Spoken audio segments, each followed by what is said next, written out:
Life will look different and feel different abroad than it does in your hometown. Your words and actions can have a big impact on your safety and success. Take time to do research into the culture you'll be entering. Even the smallest of gestures and phrases that we use in the US might be terribly offensive in other cultures. Here at GGC, we have a relaxed and accessible culture between our faculty and our students, but when you're in your host country, address professors, authorities, and adult members of your host family in a formal way. Here in the US, you should always tip your waitstaff for their service. Follow the local customs on tipping when eating out for transportation and the like. When you are traveling in a study abroad program from Georgia Gwinnett College, you are a representative of GGC as well as the US. Please act responsibly. Attendance and punctuality are even more important abroad. Arrive in your host country and at the program location by the first day of class or orientation. All study abroad participants must get permission to leave the program early. Alcohol consumption is a part of many cultures, however, alcohol abuse will not be tolerated on GGC study abroad programs. Also, GGC has a zero tolerance policy regarding the possession, use, or sale of illegal drugs by students participating in study abroad programs.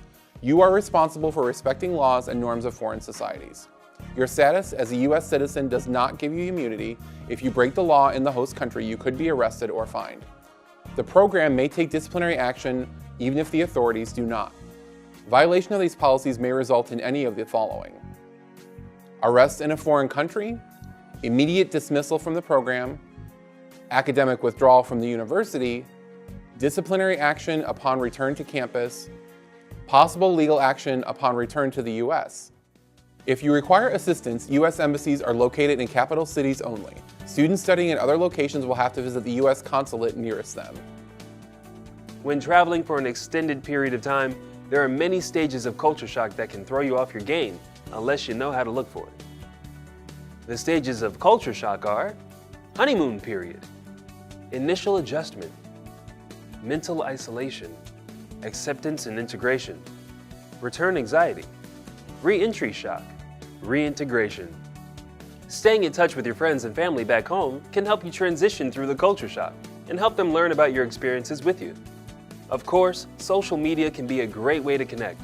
Just in case you've been living under a rock for the last 10 years, here are some apps you can use to stay connected: Facebook, Twitter, Instagram, and Snapchat. If you're going to use streaming services to chat live over the internet, make sure there's internet available at your host location. Also, set up your accounts and technology ahead of leaving. Make sure your family knows how to operate their end of the connection. If you plan to use your cell phone overseas, check availability of service and cost. It can be very expensive to use a cell phone abroad. Again, phone cards can be purchased to allow you to make long-distance international calls. Don't forget to get the good old-fashioned mail as well. Receiving a letter or postcard from abroad can be a memorable experience.